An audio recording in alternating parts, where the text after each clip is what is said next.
Welcome to Movie Extra. Today I will show you a movie titled Big Brother. Be sure to watch the full video to see why this teacher is so badass. Henry has returned to Hong Kong after serving in the US military for years.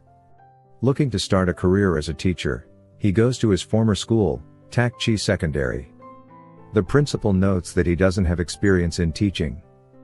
But after being shown a recommendation letter from a higher official, he is given the job. Before Henry leaves, the principal informs him that the class he is assigned to teach is the worst one of their schools. The morning of his first day at school, Henry walks into the class to see that it is an absolute chaos.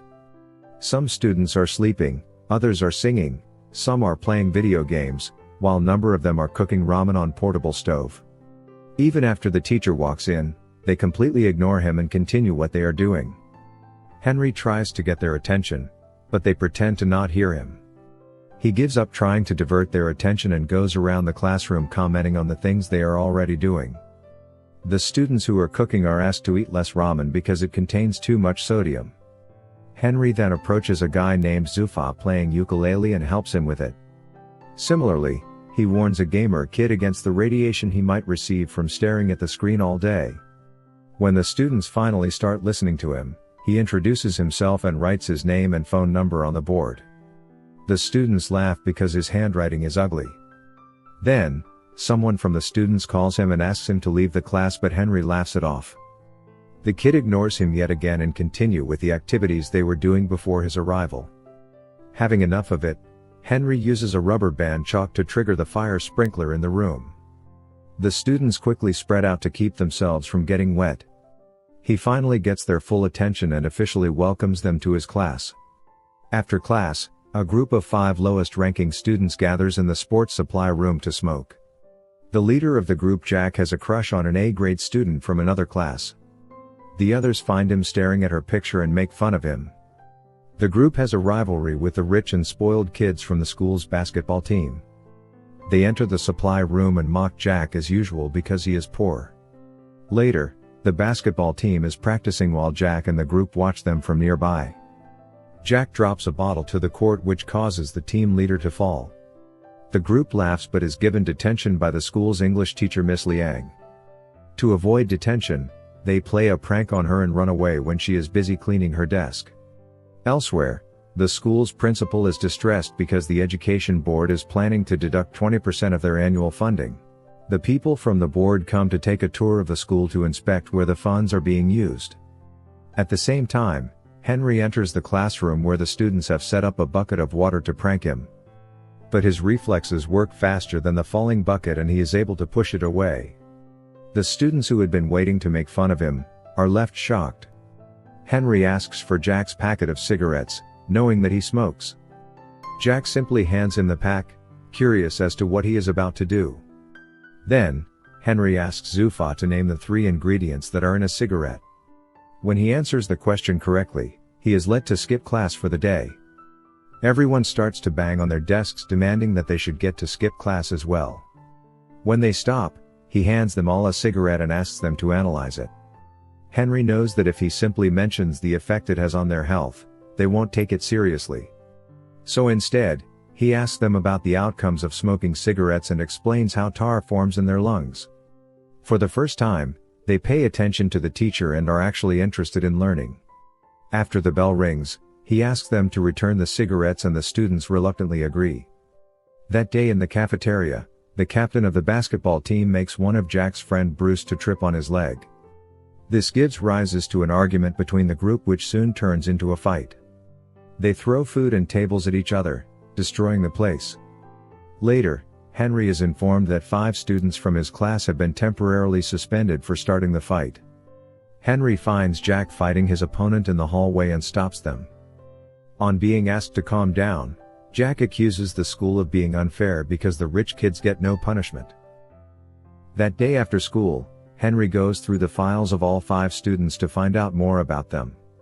The first guy is named Zufa, the son of a Pakistani immigrant who is always discriminated against because of his race. He is often accused of stealing by the policemen in his neighborhood. Zufa's only wish in his life is to become a musician. The second student is a girl named Denon. She was a disappointment to her father ever since her birth because he always wanted a son. Her entire life, Denon has been trying to gain her father's respect. She even cut her hair to a shorter length and played with cars to pretend to be a boy. Yet, her father doesn't care about her while he treats her younger brother like a prince. Then, there are brothers named Bruce and Chris. Their mother ran away with a man when they were only kids, which turned their father into an alcoholic. The brothers only had each other to rely on while growing up. Bruce became obsessed with video games to escape reality while Chris worked hard in a grocery store to make money for the family. Lastly, Henry can find no information about Jack's family background. In the following scene, we see Jack working at a restaurant as a waiter. An MMA bettor Jianying arrives at the restaurant with his business partners. When Jianying isn't looking, Jack steals his fancy lighter but is caught. Jianying's men beat him up as he checks Jack's ID. After finding out that he is a student, he gives him some money and offers him a job as their food delivery man. Somewhere else, Henry visits Zufa's home and finds him running away from his father and his associates after stealing a ticket. He helps him at first, but after finding out why he is being chased, he takes the father's side. Then, he and Zufa come to hand out at the bridge. To motivate Zufa into doing whatever he wants, Henry sings with a band performing in the streets.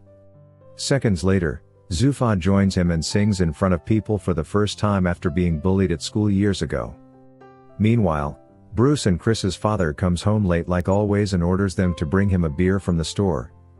When the brothers refuse, he yells at them to get out of his house. The next day, Henry meets with their father and convinces him to go to rehab for his son's well-being.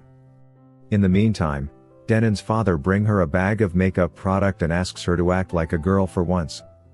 Denon is furious at him for always making her feel like she is not good enough. She applies the makeup on her younger brother and sneaks out of the house with the car key. She is about to drive away in her father's car but is stopped by Henry at the right moment. He tells her that driving without a license is illegal and suggests an alternative. Following that, they go to a go-kart race track. Henry also invites her father and makes them race. The father and daughter show no mercy to each other during the race and eventually end up outside the track. Suddenly, Denon's go-kart is hit by a vehicle but manages to dodge it. Unaware of this, her father cries mourning his daughter's death. Denon realizes that he does in fact love her and hugs him. The next day at school, Bruce and Chris, along with a group, are sent to a rehabilitation center to interview a recovering alcoholic. They are surprised to see that the person they have to interview is their father. The students ask him how he started to drink. The man answers that he loves his wife dearly, but she left him at the lowest point of his life. Hence, he started to drink and forgot that he had 2 kids to take care of. The man doesn't reveal that Bruce and Chris are his son but apologizes to them. By the end of it, the brothers are left crying. Somewhere else, Jack has started to work for the MMA bettor Jianying. He offers Jack a lot of money to drug a fighter's drink in the next game. Jack is reluctant but is forced into accepting the offer. On the day of the fight, Jianying sponsors a fighter but bet money on his loss. Jack puts drugs on the fighter's drink, is caught while doing so. Before he can blame Jianying, he is beaten up locked inside a locker.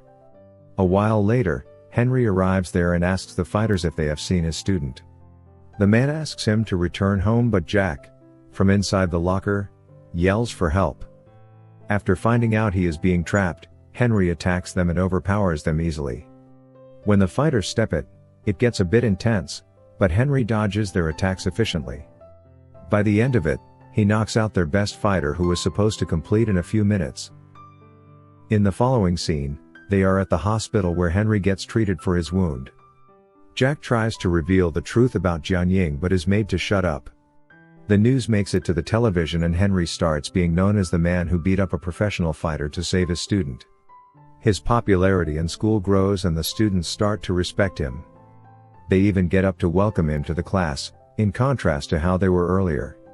A flashback shows us that Henry used to be a prankster when he was in school. He even threw water balloons at a student who was playing piano for the parents in an event. Later, he fought the same student and broke his hand. He was suspended for the fight, after which he had to fly to the States. Starting that day, The students pay attention when Henry teaches in class and study hard for the upcoming college entrance test. Everyone is doing great, except Bruce has grown addicted to pills. It turns out that while Chris turned to video games to avoid his family's problem, Bruce started doing drugs. Because he is unfocused, he does very badly in the mock entrance test. Harry promises to help him, but Bruce grows more depressed with time. Eventually, he jumps off the balcony of their house. He is rushed to the hospital and goes into a coma. The media twists the news and blames it on the school and Henry for what Bruce did.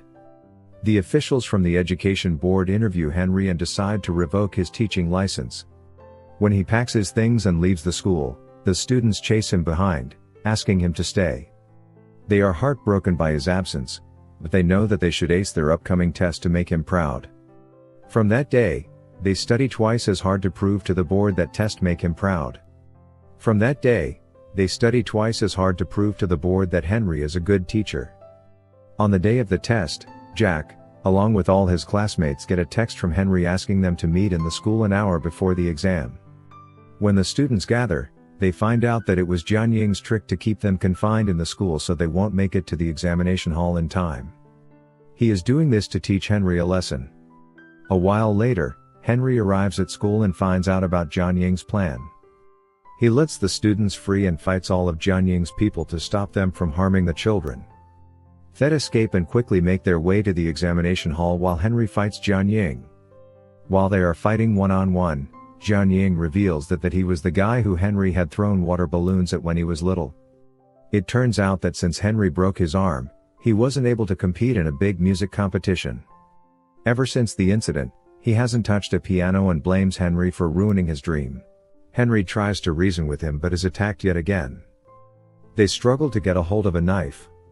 At last, Henry gets a chase to kill him but doesn't do it. He asks for forgiveness for what he did when he was little and walks away.